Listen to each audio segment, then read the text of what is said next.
action plans that we are talking about, they are all distillation of the existing law in different dimensions. My problem is not with the law. Nigeria has to work. If I look at Nigerian constitution and compare with the American constitution, the American constitution is a pocket something you can put here. But Nigerian constitution is a book, it's a textbook. But it's not working.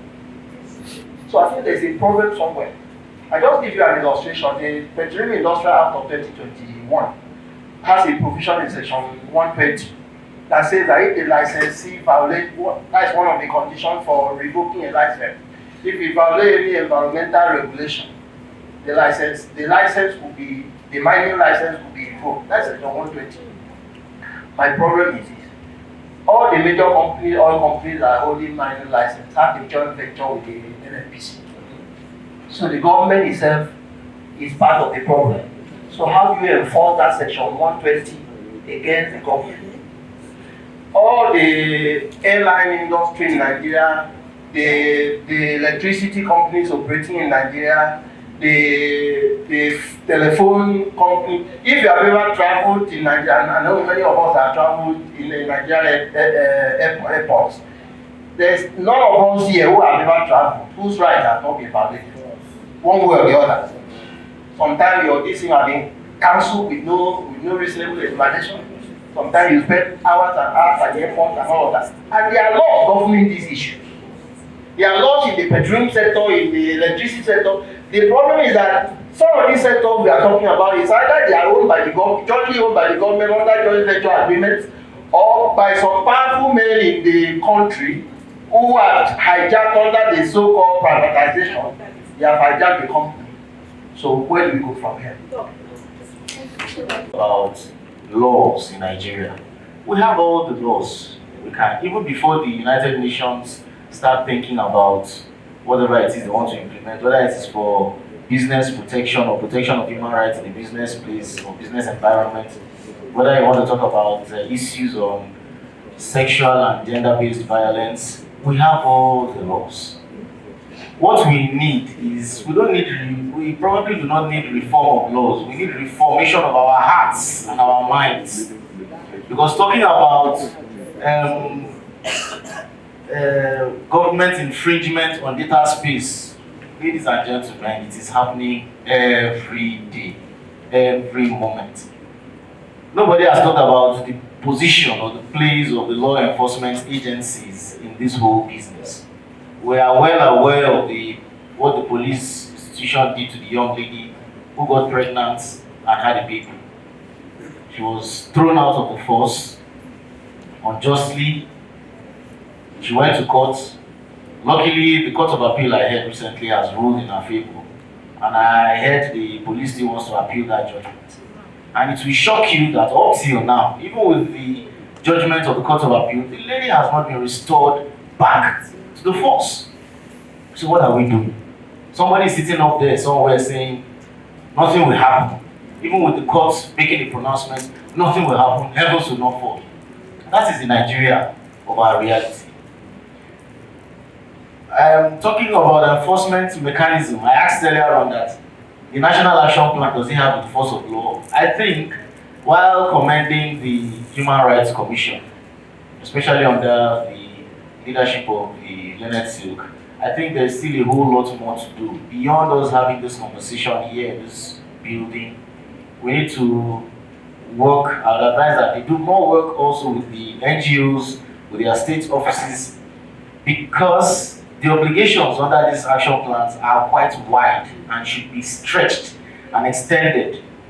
The due diligence, which I'm probably just hearing for the first time, I'm surprised if there is wide publicity about it and people know about it, people will take advantage of it. I would also want to ask what the extent of relationship the Commission has with the National Industrial Court. Because so far, if you look at the judgments that have emanated from that court, there has been more effort to protect the individual, the rights of the individual. And it will even shock you too, this same country of ours, and speaking as a legal practitioner, we're also part of the problem. The Constitution says that the judgments of the National Industrial Courts are final. But it will shock you that I've been seated both in court and in some places where, after judgment was delivered by the Industrial Court, they went on appeal. The Court of Appeal ruled.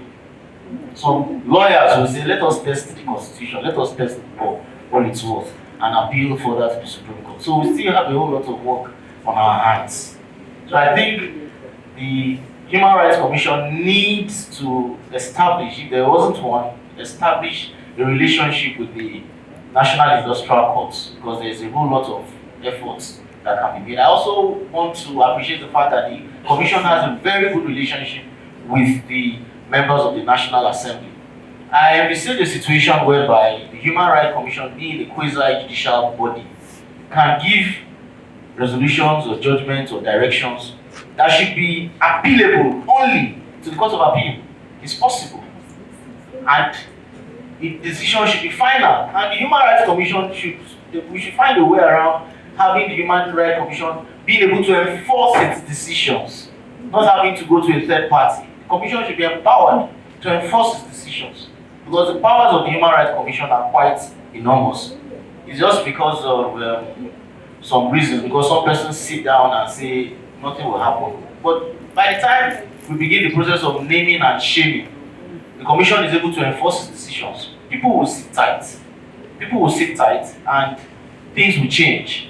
Also, the issue of gender issues in the workplace. There is, unfortunately, I happen to be a sexual and gender-based activist also. There's a culture of silence all over the place.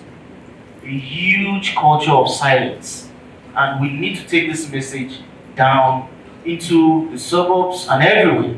Even in the cities, there's a huge culture of silence, especially from the women folk. They want to keep it quiet. And then I've also had experiences with cases where somebody's child is raped, and then you get the person arrested, and then the family comes with some huge sum of money, and then the policewoman, who happens to be the IPO, will now be telling the mother of the girl, why you follow your husband? No one will get this money. And I get this money from the family. So, you see, there is a whole lot. So, sorry to say, I don't know if they are here, the police institution needs a lot of redemption. Seriously. A lot of redemption. And not just the police institution. The law enforcement agency, whether you call civil defense, EFCC, ICPC, I'm aware of a case where in the ICPC, somebody was arrested. The offense for which he was arrested had to do with financial matters in the office. And then they went through his phone, and in order to get him to write statements that was going to be favorable to the commission and by extension the prosecutors, they told themselves that there's one video here you were dancing with one chick, and that chick is not your wife. We will tell your wife, we'll show your wife the video. Better write what to say you should write. These are part of.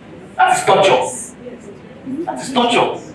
And look, are we going to say we don't have laws against that? We do. But because you want somebody to say or write what you want the person to write, you are now threatening him, saying, we have. Meanwhile, entering into the person's phone and accessing the person's phone, is that not a breach of privacy? Now, this is somebody who, under the law, is presumed innocent. But you're already treating the person like a convict. So that is also another area we need to involve all these guys, because the truth is, when they go to whether it's police college or training college or whatever institute, the anti-corruption institute, the training they give them there is that, guys, your job is to go there and intimidate what it is that comes before you. So there's this air of intimidation, and that's why you can have a police officer tell somebody, your guy will shoot you here, nothing will happen. And that's people die on a daily basis because you have a gun. The civil defense too are falling into the prey. We have started having cases of accidental discharge, which very unfortunately, for those who who have had firearms training, I don't think there should be anything like accidental discharge anyway. Somebody will pull a gun, pull the trigger on you, and then claim accidental discharge and use it as a defense when the lands in court. And recently I heard there are efforts, there's an attempt to also give guns to the road safety.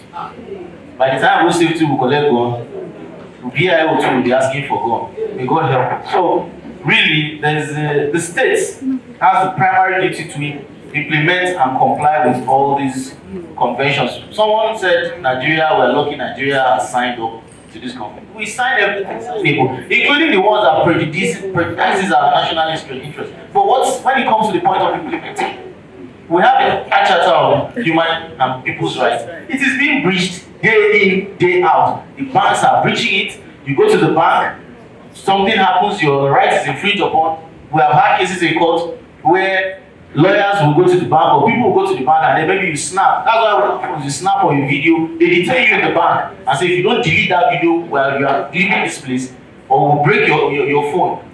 All those things are happening every day. So we need to do a whole lot more on our parts as legal practitioners.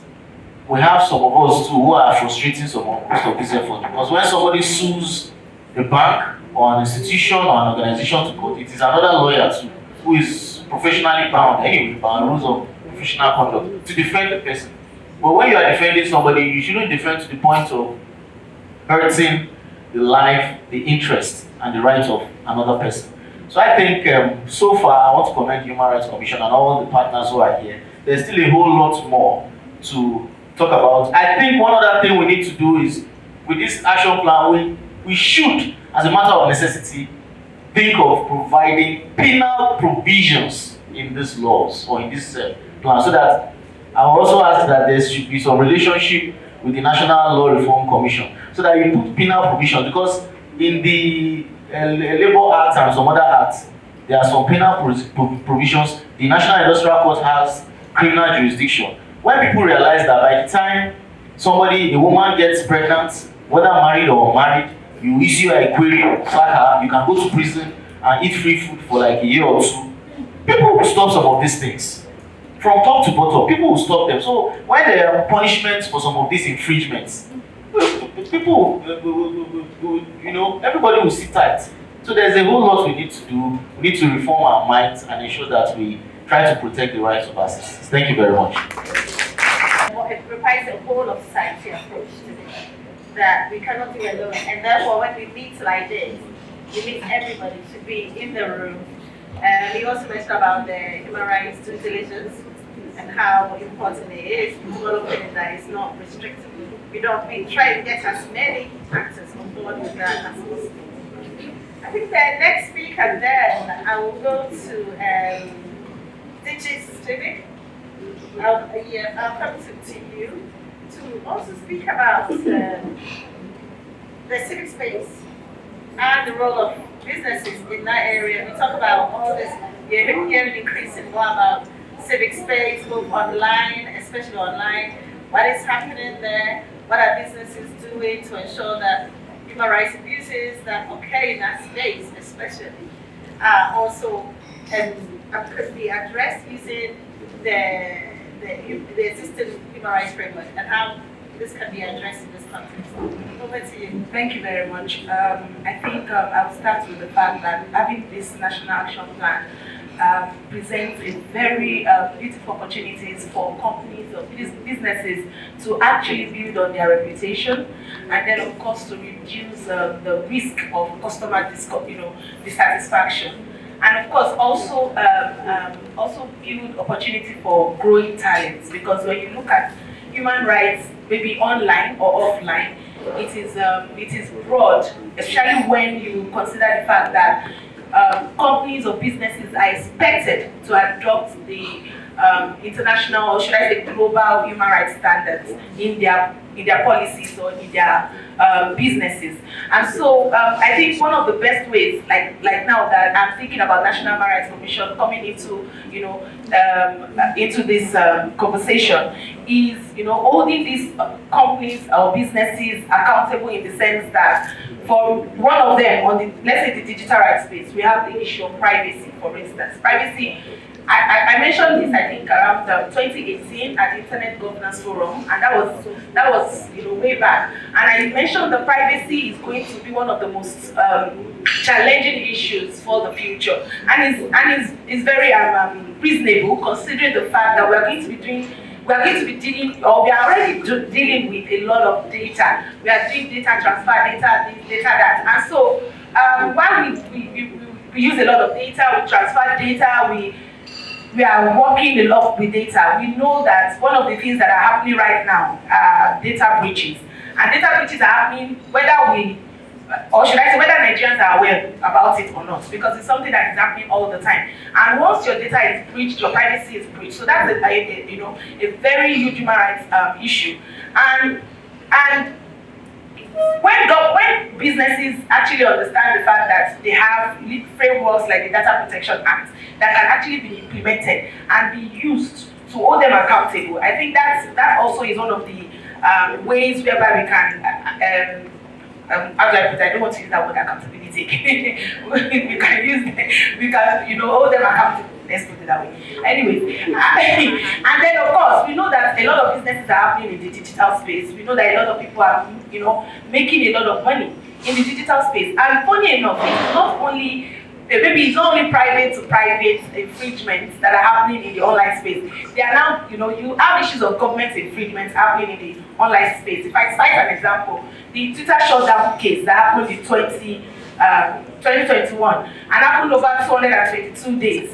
Now, a government that owes Nigeria the responsibility to protect, to fulfill, and to prevent, actually shut down the Twitter space without the appropriate measures, without following the appropriate measures, and it was held as a violation of the rights of Nigerians. Believe you me, over 500 million in businesses, million naira in business was lost because of this one action by the Nigerian government. That is a lot, more than that, like in billions. So that's a big problem. And if the Nigerian government is actually poised as the body now, saying that, oh, let's do this national action plan, to encourage businesses and human rights together, then it means that it owes a lot of obligations also. Just as businesses also hold the obligations not only to comply with the fundamental rights as stated in Chapter 4 of the Constitution, but also Chapter 2, which is very, very significant. It is significant because it holds some special obligations. And so businesses need to actually collaborate or support government in those obligations, such as economic obligation, such as health obligation, such as educational obligations, and one other thing I was thinking about this morning, not security, not policies, but as I speak along. So anyway, they hold these obligations to actually ensure that they are complying with human rights standards. And then, of course, in the action of, or the position of having this working group, if we do it right, if we do it right, I believe that it will give us the opportunity to actually do more for not only employees, we will now be doing more also for citizens in different places. I can mention Ogoni for now, right here, right now. And I can mention the issues of mining happening in the north. And I can mention the issues of gender issues in companies, whereby some women cannot even get the appropriate policies, that they cannot enjoy from appropriate policies in the workplace, such as maybe maternity leave, or they see a woman get pregnant and then they fire the woman or tell the person to go off. These are situations that we are seeing. And I'm not even talking about big corporations. I'm talking about simple business situations, contractual situations between a madam and a sales girl. So she gets pregnant, that means that she's now a disease. Get out of here, you can't work here anymore. These are issues that we will be having conversations about and be discussing and engaging. And so I believe that businesses actually owe us a responsibility to be to be joining us in stakeholder engagements, so that we can all find a way or a pathway to addressing the issues of human rights. Thank you very much. Thank you very much. I think for me, I was just thinking the drama that's happening with for those of us that drive on Abuja Road, takes permit with the Nigerian police, who just comes out in the open and says, no more team permit. A couple of years ago, you can apply for team permit, but now you just come up with, should I say, policies or laws that you don't consult with people. Why am I dragging at is, lawmaking in Nigeria can be really difficult. It's a difficult process for citizens, not even citizens, but people who are in my village. Take for instance, they don't even understand what is going on. So one of the things we have concluded in Accountability Lab, policy making is a whole lot of technical jargon for people in the community. So most times you have all of these fancy policies or laws which the people don't even understand in any way. So it takes us as Accountability Lab and other fantastic or other civil society doing great work to also apply the ideas of creativity in terms of music, in terms of films, in terms of even radio messages in local languages. So one of the things we do is our programs at the local, at the subnational and at the local government level actually is done in local language or pidgin English, so people can easily connect to whatever we're saying. Because again, you don't want to go to this community and speak this fantastic grammar which they don't even understand. By the time you leave, one of the things we say in a fun way is, once you leave, a politician comes, gives them 5,000 naira, all your grammar has gone into the dust, you know. So we try to find ways that are easy to connect with community members through TV, films, music, and ways they can understand the messaging around this. So for that cause, that's what we do. I think, Madam, you talked about women inclusion on the NDP. I think it's quite important to also note that on the extractive, I think all sectors come across beyond just gender disaggregated data. I mean, there are also plans in the National Action Plan which addresses specific issues on women, on persons with disability and young people across board. And I think one of the things we have talked about with the Commission is also to think through in ways which we can simplify the NAP that people are able to understand far and wide across board. And my suggestion will also be in those types of partnership with media houses would be that NOA is a big player. What you call FRCN is also a big player. NCA is a big player in the media industry. How are we leveraging on all of this connection or partnership, like I mentioned earlier, on the collaboration, to ensure that we're leveraging on what we already have, not creating new or existing partnerships, which it is. I think one of the colleagues also mentioned on the government. I mean, in a nice way, it feels like civil society are always driving this conversation. And I also want to commend the Human Rights Commission for also stepping up on this. It's also stepping up and stepping their game up. For civil society, there's a limit to what we can do. But for government officials, we believe, or government agencies, we believe we can drive the process from beginning to end. Because once we go, we'll speak grammar to maybe Abba, give us some money. The money ends by next year, 2025. The conversation stops on our own end. Because we have there's a limit to what we can do. But the government is always there. How do they say that in NYC? Rain come, rain go. I mean, the government will always be there to drive this conversation. The third thing I also want to talk about, I think I also mentioned indicators for simplifying the NAP on deliverables to ensure that these have clear terminologies which we can also break down. And lastly, I think the ES talked about negotiating their rights and give them to you. I also just put down community awareness, collaboration. I think that's all good there for now. Thank you very much. The state agency that's leading that effort. And Nigeria also happens to be a member and signed up almost 9 UN treaties, core treaties, binding treaties, which represent a lot of principles that human rights principles were complied with. So we're not lacking the principles, we're not lacking the law, and actually, we have of African Charter of Business of Peoples and Human Rights, which we have domesticated, being one of the few African countries that domesticated that charter as one of the national laws of the country. That document had a wonderful provision that protects human rights. So, and it means that the challenge we're having when we look at the return of issues and cases of corporate human rights abuses and adverse human rights impacts of business-related activities in Nigeria is actually the challenge of effective implementation and enforcement of existing binding laws and regulations we have in the country. So that is very, very important. If we can strengthen the existing national laws, regulations, and framework, make sure that the key provisions of them are enforced, it's going to go a long way to ensure access to remedy and also advance the cause of protecting the community rights and ensuring that business operations, enterprises in Nigeria respects human rights. The UN Guiding Principles provided for strategies of measures.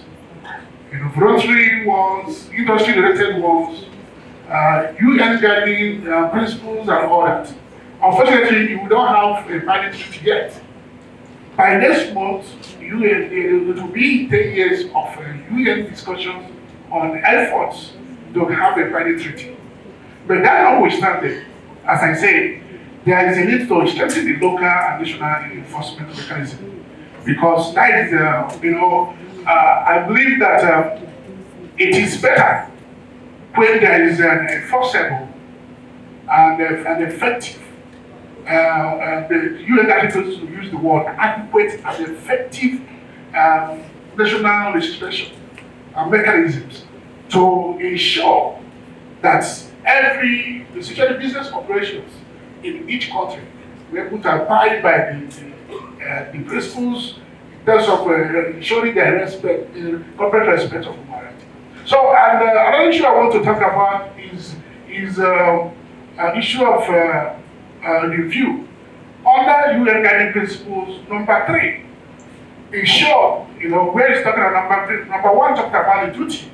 Number 3, Guiding Principle number 3 makes a good provision, the need for states to ensure the existing legislation and regulation have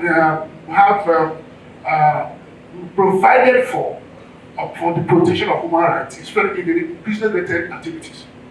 So, and I want to urge Human Rights Commission that where we have to appreciate the effort of now, but I think there's a need to audit the existing business-related laws in the country. Because under UN Guiding Principles, they are expected to review those national laws to make sure that it's only laws that apply and relate to business operations, that issues of human rights are well preserved and protected. And also, where they exist, there is enforceability. Because sometimes they just exist for the academic nature of it. But do those laws have teeth? Can they bite? Do we have the political wills and the strong institution that can ensure enforcement? We have seen many times, unfortunately, to frank with you, those of us that work on corporate accountability and related business, we found that access to remedy and access to justice or corporate justice in Nigeria are highly ineffective and inadequate. Most of the successes are recorded outside. After all, have engaged in 1 or 2 litigation in UK with their international partners. So why is it that when it has to do with the business, assessing justice or enforcing corporate accountability, it is effective outside Nigeria, not in Nigeria? That causes that there's a need to strengthen the enforcement mechanism we have. We have enough that we can use to ensure corporate accountability. But do we have the enabling environment supports to the existing institutions like Human Rights Commission? If Human Rights Commission investigate corporate human rights abuse and come up with a resolution, will the parties abide by it? That is the issue. Because we know, even the Human Rights Commission has been empowered a bit, have some outside judicial power. But how do we ensure that when issues, there is corporate abuse and the process followed to ensure access to remedy, that the outcome and they are respected by corporate actors. And so this is a very important because that will help us to ensure that community interests are protected. On issue of not only community interest, that people that within the affected by business, what they call adverse impact in the business, adverse moral impact, protected by any corporate abuses. And another thing where I encourage the review of our laws, because European Union officials, came up with the corporate sustainability due diligence directive. That now they have started domesticating it, what they call transposition. That each countries of European countries now are expected to make that directive part of the local laws. So that's why we're talking about nationalizing enforcement and making sure that the states of companies or corporate actors operating in each state have a regulatory framework that are binding. Because when we have that, it's a matter of non-legal compliance. Though we can now hold those companies accountable, are they legally compliant with the laws of the land? Is it a mining sector? Is it oil and gas? Is it agribusiness? If we have a very strong and effective and adequate law, we will now use to hold them accountable where they are not complying with the laws of the land. And when we have strong institutions that can enforce both judicial decisions or non-judicial, because there's an opportunity for non-judicial mechanisms. And also there is opportunity for operational level mechanisms by the companies. But these things are necessary when the laws provide for that. So I'm really acknowledging, I know that Minister of Justice of recent set up a committee to review the laws of our laws. Can Human Rights Commission engage the law committee that was just set up by the minister to see how, when they are reviewing the laws we have, can we make sure that the laws, especially business-related laws and regulations, are effective and adequate. Thank you. In the informal sector. Exactly. And also 70% of women that are actively involved in the micro, small and medium enterprises in Nigeria. And we also know that 65% of the economic output of Nigeria are derived from the informal sector, where we have the majority of our women. This goes a long way to show that women will play a very important role in the economic development of this country, and we should be regarded and treated as such. So my question, and in fact I also want to bring to the fore that the women-owned businesses and women-led businesses in Nigeria are facing a lot of problems. And I want to know, the National Action Plan, does it provide gender issues and concerns? Are they well articulated in the plan? Because definitely we cannot leave women out of it. Even the SDG said leave no one behind. And also I want to appeal to the human rights community and the business community to please allow women, also give women the opportunity to participate actively across the sectors. By so doing, we will ensure inclusive economic growth and development of Nigeria. Because without women, we cannot get there. Thank you very much. You are working a lot in the communities, and that is one area. Most of us are working in the townships, we are working in the city. So I think we need to focus our efforts towards the community. And what are the practical ways you suggest that the Commission can work with the communities and the accountability lab and other stakeholders to ensure that the communities where these businesses are going on are able to appreciate their rights, are able to negotiate well and be well informed, so that they can also get the benefits of the businesses that that grow from those communities. Thank you. The money. So I have a few comments. One, Amnesty International believes that corporations, businesses should be run in line with human rights standards. So for business and human rights, we are interested in corporate accountability businesses ensuring that they run their business in line with human rights rules, regulations, and standards. And then we're also interested in how financial institutions, particularly international financial institutions, run their businesses. With the loans coming to Africa from the IMF, the World Bank, and some of these loans are very aggressive and they mortgage the future direction and human rights of people. How are we going to be addressing this? In the country, there are money lending apps. They are like money sharks. And you take money from them, before you know it, you are a thief, everything is on social media.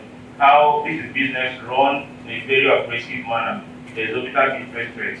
That's what we are looking at this. And then for the oil and gas industry, it's a very big topic in Nigeria.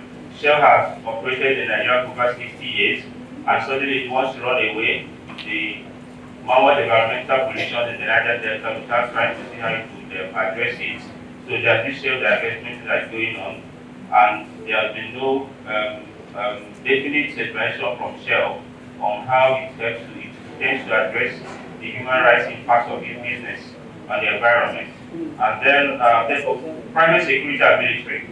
We see what the Wagner group is doing all over West Africa and Ukraine, and this is creeping into the country. There are private security organizations, or some of them partly owned by the state, like Yamotengo, Bugago, and some of the private ones. And in the southeast where you have the Bugago, there's gross abuse of human rights by these private security organizations. Around by the state, some of them. These are areas where business and human rights relate. And then post evictions, yes, the bid to develop the state, the country, Abuja by the government and all of that. The human rights people have been grossly abused, and nothing is being said. So what can we do to balance the need to develop the states, the capital, the cities, and the need to observe human rights, particularly in the area of post evictions? Because there are provisions made by law, there has to be adequate notice, there has to be compensation, in some cases they need to be resettled. These are not being done, and we're just told in line with the Land Use Act in the public interest. So these are areas to look at. Then, right to health. There have been medical inventions, particularly most of these drugs, and concluding don't get to Africans because they are IP rights of those who have done the research and development. So what role can we play as a country, as a human rights entity, to ensure that those who hold these IP rights to medicines that are very crucial, like HIV/AIDS drugs, we saw how it happened during COVID, politics and all of that, before we were able to have them. What can the government do to ensure that IP rights does not continue to infringe on the right to health? I can stop here. Thank you very much. Very much the moderator, Joan, for popularizing my bow tie. Let me commend the moderator and the panelists for the job well done. Now, my question is directed at the man from the NBA, and then the role of the NBA in ensuring that business and human rights are crafted by the National Human Rights Commission and other stakeholders take root in Nigerian business today. If you permit me, I would like us to understand that the background for the formulation of the UNGP is actually deeply rooted in the activities of multinationals that you will agree with me are highly powerful and connected within national spaces. And so they influence government, not to talk of influencing the communities that they operate in. So the concept of human rights, introduction of human rights, is to protect the communities and the people that are now vulnerable by the reason of power, relationship or differentials. And so here's my question. You raise the issue of enforceability of the document, of a plan. And you know that policy documents vary. A policy document that is premised on a statutory mandate of the developer has a force of law and can be enforced. And so with the involvement of the National Human Rights Commission and the specific authority under the National Human Rights Act, for the Human Rights Commission to put in place policies that are enforceable as decisions of the High Court, would you be educating the legal community about these differences and the need to treat this document differently? Thank you. Having listened to all of this, and based on the context, the context of business and human rights, should this be business and consumer rights also? Can we say that's it? Consumer rights. Now, I'm concerned that consumer protection is not here in this forum because if I listen to what the NBA president said, service is actually at the core of all of this conversation.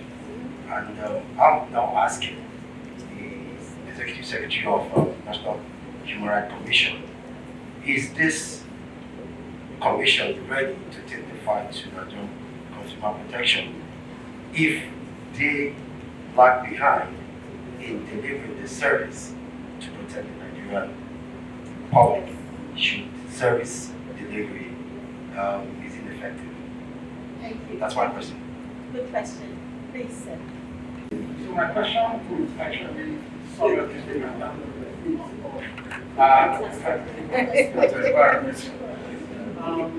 Most of the things like my parent was about and this basically protects protects and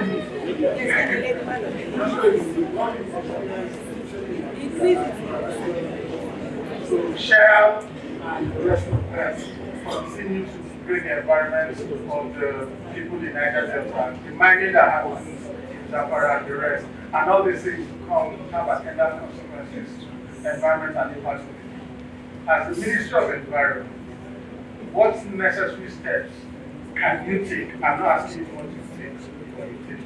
And that's would you take going forward, taking from this meeting to ensure that there are some the companies, the businesses that are liable in this environmental degradation and environmental hazard are held accountable, especially when it comes to remedy in particular. Thank you. And then Mary.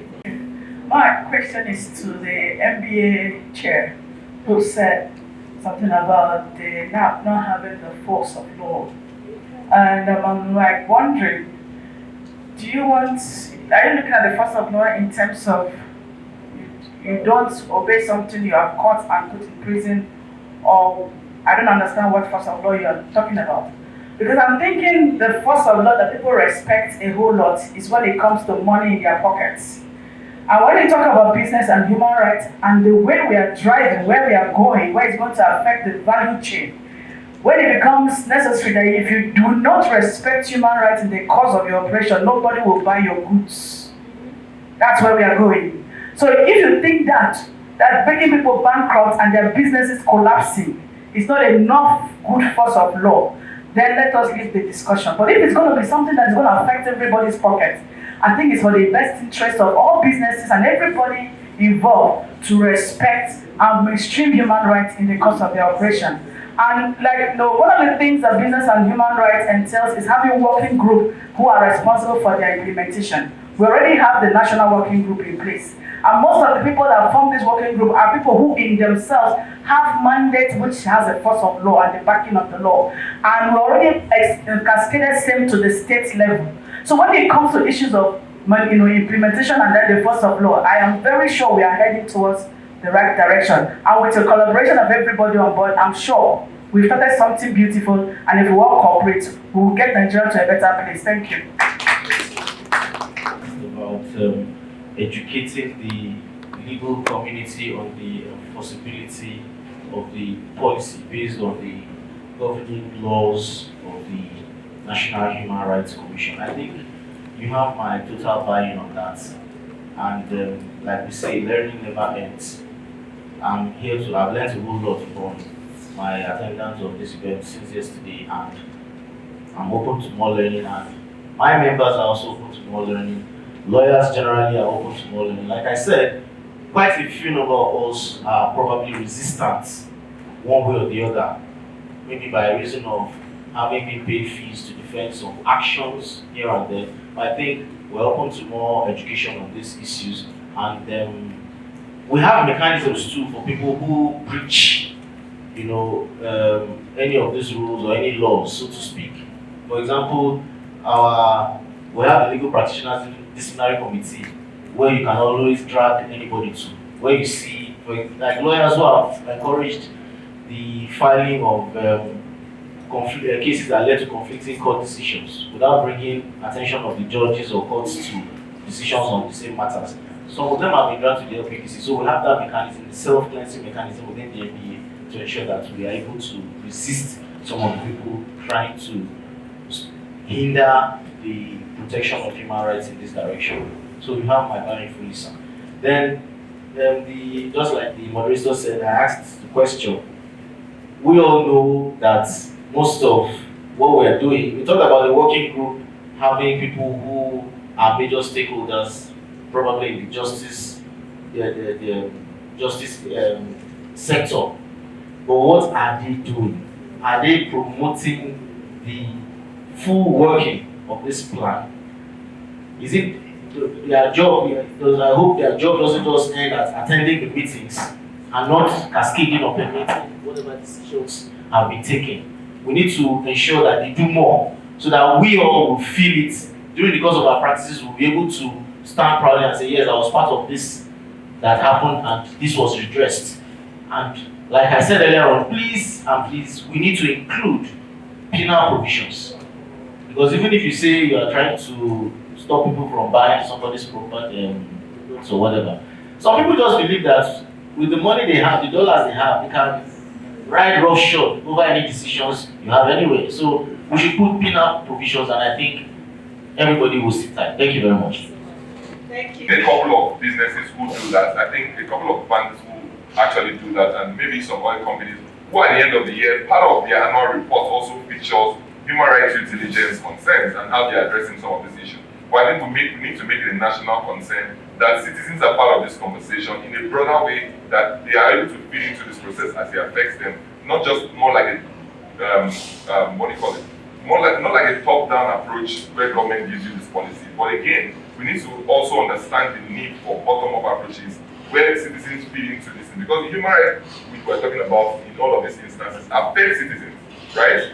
So again, if it affects citizens and they are the front line of this conversation, how come we are not always making them the face of the conversation? Rather, we have this high-level conversation which we need to figure out. But again, I want to commend the Human Rights Commission as well. I think this is 2 or 3 working groups which have been set across 3 states now, and I think at the subnational we're able to begin to address some of these concerns with some of these collaborations which have formed with working groups happening at the subnational. Thank you very much.